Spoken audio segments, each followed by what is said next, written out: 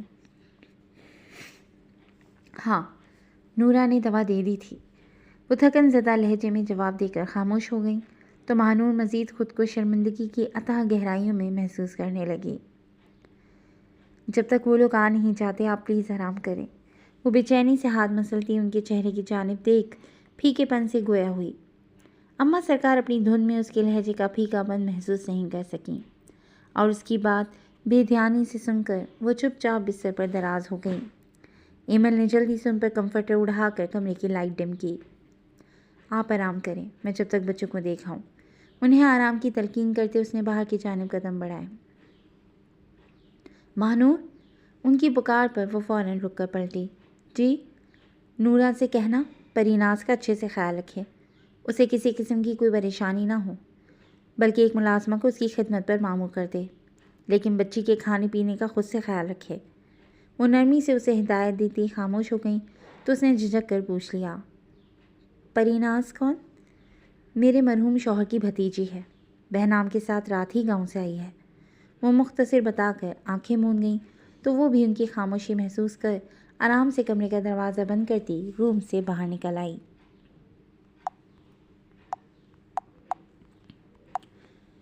دروازہ کھلنے کی آواز پر پریناز نے تکیے سے سر نہیں اٹھایا تھا، وہ یوں ہی رونے کے مشغلے میں مصروف تھی۔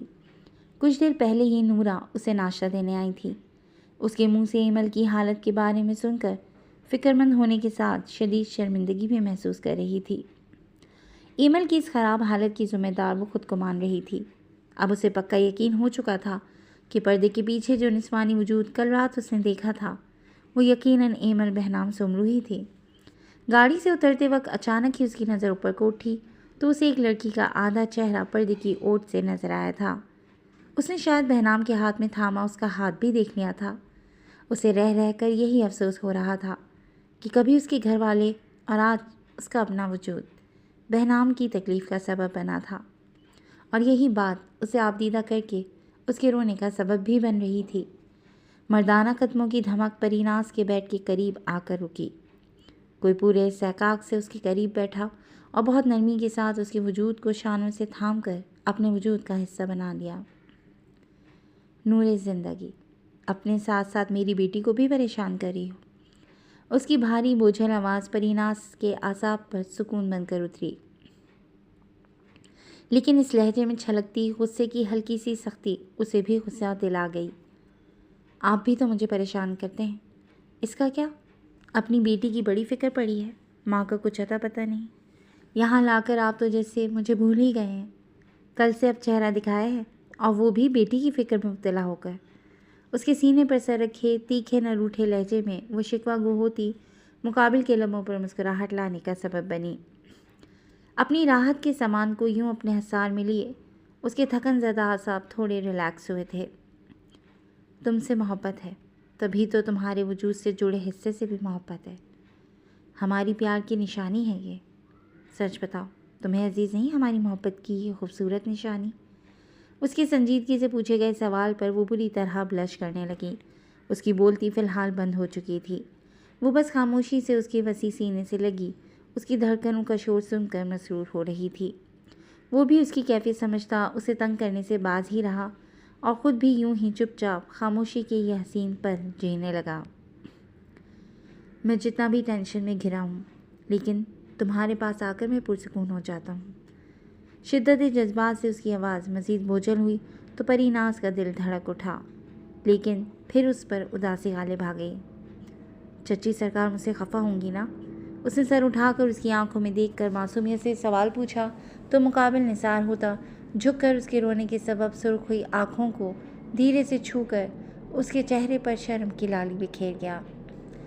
اماں سرکار اس وقت بس پریشان ہے، تم سے خفا نہیں، وہ خفا صرف بہنام سمرو سے ہوتی ہے۔ بہت اچھا کرتی ہیں۔ اس کے شرارت آمیز لہجے پر وہ جھٹ سے بولی تو اس نے گھور کر اس کی ناک دبا کر چھوڑ دی۔ بہت بنے سائی سرکار۔ ناک پر ہوتی جلن پر وہ خفا ہوتی اس کا حصار توڑ کر اس سے دور ہوئی، لیکن مقابل کو یہ منظور نہ ہوا۔ اس نے ہاتھ بڑھا کر ایک مرتبہ پھر اسے اپنی محبت کے حصار میں قید کر لیا۔ چھوڑیں، میں خفا ہوں آپ سے، آپ ہمیشہ ہی درد دیتے ہیں مجھے۔ اس نے ہلکی پھلکی مزاحمت کر کے خود کو چھڑانے کی صحیح کی تو وہ پیار سے اسے چھوڑ کر پیچھے ہوا۔ درد کی دوا بھی تو میں ہی کرتا ہوں نا، بھول گئی؟ تمہارے ہر درد کی دوا ہوں میں۔ اس کی گمبھیر لہجے کی سرگوشی پر پریناز کے دل میں گدگدی سی ہوئی۔ وہ آنکھیں موندے اس کی قربت میں ہر غم کو بھلائے بیٹھی تھی۔ وہ دونوں کچھ دیر کے لیے جیسے ہر شے فراموش کر چکے تھے۔ اب میں چلتا ہوں، وہ اسے نرمی سے خود سے الگ کرتا ایک دم ہی اٹھ کھڑا ہوا۔ اپنا اور میری بیٹی کا بہت زیادہ خیال رکھنا، شام میں چکر لگاؤں گا تو پھر ڈاکٹر کے پاس چلیں گے، ٹھیک ہے؟ وہ نرمی سے شہادت کی انگلی سے اس کا گال سہلا کر بولا اور جھک کر اس کی پیشانی چوم کر جس خاموشی سے آیا تھا اسی خاموشی سے چلا بھی گیا۔ پریناز کتنی ہی دیر تک یوں ہی بے خودی میں گھری اس کی خوشبو اپنے ارد گرد محسوس کرتی رہی۔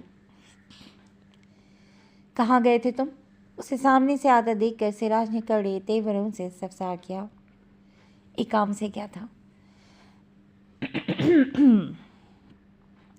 وہ اپنے قمیص کے کف کوہنیوں تک فولڈ کرتے سنجیدگی سے بولا تو سراج نے اسے سخت گھوری سے نوازا۔ پہاڑ میں گئے تمہارے ضروری کام، یہاں بیوی بے ہوش پڑی اور وڈیرا صاحب کے کام ہی ختم نہیں ہو رہے۔ سوچا تھا کہ تمہاری واپسی پر تمہیں ایک زور کی جھپی دوں گا، لیکن اس وقت تو دل کر رہا ہے کہ ایک تھپڑ تمہارے گال پر دے دوں۔ اس دفعہ وہ بھی اس پر شدید برہم تھا۔ اس کے ان سارے چکروں کی وجہ سے سب گہن چکر بن چکے تھے۔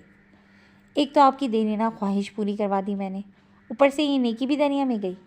اس کے تعصب زدہ مصنوعی لہجے پر سراج نے اس دفعہ واقعی زندگی میں پہلی مرتبہ اس کے گال پر تھپڑ مارا اور پھر اسے کھینچ کر اپنے سینے میں بھیج لیا۔ ہاتھ جتنا بھاری دکھتا ہے تھپڑ اتنا زوردار لگا نہیں، لگتا ہے اپنا بچہ سمجھ کر ہاتھ ہولے رکھا ہے۔ اس کے سنجیدہ لہجے کی شوخی پر سراج نے اس مرتبہ ایک دھموکہ بھی اس کی کمر پر دے مارا۔ کمینے انسان، ہاتھ ہولا رکھا ہے ورنہ؟ وہ مزید گرفت مضبوط کرتا دبے دبے لہجے میں بولا۔ اب بس بھی کریں، یہ زوردار جھپی میری مامی کے لیے بچا رکھیں اور مجھے میری دلبرا کو جھپی دینے جانے دیں۔ اس کی بے باکی سے کہنے پر سراج ایک جھٹکے سے اس سے دور ہوا۔ بہت ہی بے شرم انسان ہو تم، وہ خفت کا شکار ہوتا فقط اتنا ہی بھول پایا۔ آپ کے گال سرخ سے کیوں لگ رہے ہیں؟ اس نے بھولپن کی انتہائی کر دی۔ رکو ذرا، تمہارے گال بھی سرخ کرتا ہوں۔ وہ خطرناک تیور لے اس کی جانب بڑھا تو وہ اتنی ہی تیزی سے پلٹ کر روم کا دروازہ کھولتا کمرے میں داخل ہو کر اندر سے دروازہ بند کر گیا۔ اندر آ کر اس نے گہری سانس لی۔ کچھ دیر پہلے کی شوخی کا شبہ تک نہیں تھا اس کے چہرے پر۔ ایمل اس وقت بھی آنکھیں موندے ہوئے تھی، لیکن بے ہوشی والی کیفیت نہیں تھی، بلکہ اس پر غنودگی کا ہلکا سا غلبہ تھا۔ جس وقت وہ اسے یہاں لایا تھا اس وقت ایمل کے ساتھ ساتھ اس کی اپنی حالت بھی بے حد خستہ تھی۔ اس کے پراپر چیک اپ کے بعد ڈاکٹر نے بتایا تھا کہ وہ بے انتہا اسٹریس کی وجہ سے بے ہوش ہو گئی ہے اور اس کا بی پی بھی خطرناک حد تک لو ہو چکا ہے، لیکن ڈاکٹر کی مکمل کیئر کی وجہ سے اس وقت وہ ٹھیک تھی اور آرام کر رہی تھی۔ بہنام اپنے بھاری قدموں کی دھمک چھوڑتا اس کے قریب آ رکا اور دھیرے سے اس کے پہلو میں دراز ہو گیا۔ اپنا چہرہ اس کے شانے پر رکھے وہ ایک بازو اس پر سے گزار کر اس سے جڑ کر لیٹا تھا۔ غم سے غم کا سودا کرنا ٹھیک نہیں، آؤ سکھ سے سکھ کو تونے بہتر ہے۔ دیکھو تم اس سرد رویے کو چھوڑو، ایک ہی راہ کو دونوں ہو لیں بہتر ہے۔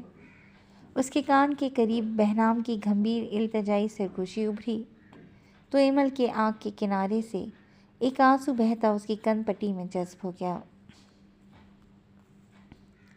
محبت کر لی ہے دلبرا تو اعتبار بھی تو کرو نا بابا۔ اس کی نرم لہجے کی سرگوشی میں بے بسی گھلی تھی۔ تم نے مجھے پرخلوص محبت دی تو بدلے میں تمہیں مجھ سے وہی محبت ملی، لیکن جب اعتبار کیا ہی نہیں تو میں بدلے میں تم پر اعتبار کیسے کروں؟ یہ بات اس کا دل تو کہہ رہا تھا لیکن زبان بالکل خاموش تھی۔ دلبرا سائیں، کچھ تو بولو نا، کوئی گلہ، کوئی شکوہ یا پھر جھگڑ ہی لو مجھ سے تاکہ تمہارے دل کا کچھ غبار تو نکلے۔ وہ جیسے بے بس سا ہوا۔ میں تمہیں سب بتانا چاہتا تھا لیکن تمہاری اپنی ہی اتنی پریشانیاں تھیں کہ میں نے مزید کسی پریشانی کا بوجھ تم پر نہیں ڈالا۔ اس بات کی سزا دوگی مجھے؟ اس مرتبہ وہ جھنجھلایا تھا اس کی مسلسل خاموشی اسے بری طرح چبھ رہی تھی۔ نہیں مانو گی تم؟ وہ مزید قریب ہوا تو اس کی گرم سانسوں کی تپش اس کے چہرے سے ٹکرا کر اسے جھرجھری لینے پر مجبور کر گئی۔ شکر ہے تمہارے چہرے کا زرد پن تو دور ہوا۔ اپنا چہرہ اٹھا کر اپنی قربت کا اثر ایمل کے چہرے پر دیکھ کر وہ ریلیکس ہوتا بے باکی سے گویا ہوتے دھیرے سے اس کے گلابی پڑتے گال پر اپنے لمس کی شدت کی چھاپ چھوڑ دیا۔ اس مرتبہ اس کے اعصاب جھنجھنا اٹھے۔ غصے میں اس نے اس سے دور ہونا چاہا تو وہ مزید اس کے قریب آ گیا۔ میں کسی بھی حال میں تمہیں خود سے دور جانے نہیں دوں گا۔ مجھ سے ناراض ہو یا مجھ پر غصہ کرو، بس میرے پاس رہو۔ اگر کبھی مجھ سے دور ہوئی تو میں بہرام سومرو اس دنیا کو آگ لگا دوں گا، مار دوں گا یا مر جاؤں گا، لیکن جدائی قبول نہیں کروں گا۔ اس کا ایک ایک لفظ اس کی محبت کی شدت کو واضح کر رہا تھا۔ اس کے لہجے میں ایمل کو لے کر الگ ہی طرح کا جنون تھا۔ اس جنون کو محسوس کرتے ایک پل کو ایمل کا دل رک کر دھڑکا تھا۔ وہ غنودگی میں تو تھی ہی، ایک مرتبہ پھر اس کا ذہن دوا کے زیر اثر اندھیرے میں چلا گیا، لیکن وہ اس کی گرفت گہری نیند میں بھی محسوس کر سکتی تھی۔ اسے دوبارہ گہری نیند میں محسوس کرتے بہرام نے خود بھی تھک کر اپنی آنکھیں موندی تھیں۔ فی الحال وہ اس کی قربت میں سب بھول جانا چاہتا تھا۔ جی دوستوں، آج کے لیے بس اتنا ہی۔ کیسی لگی آپ کو آج کی ایپیسوڈ؟ جناب ہمیں اپنے کمنٹ سیکشن میں ضرور بتائیے گا کہ آپ کو کیا لگتا ہے کہ یہ کہانی کیا موڑ لینے والی ہے۔ کیا ایمل بہرام سومرو کی اس بے وفائی کو قبول کر پائے گی یا نہیں؟ تو جناب ہمیں انتظار رہے گا آپ کے کمنٹس کا، اور آپ جڑے رہے گا کلاسک انٹرٹینمنٹ چینل کے ساتھ، جہاں بہت جلد ہم ایک نئی ایپیسوڈ لے کر حاضر ہوں گے۔ چل دین ٹیک کیئر اینڈ اللہ حافظ۔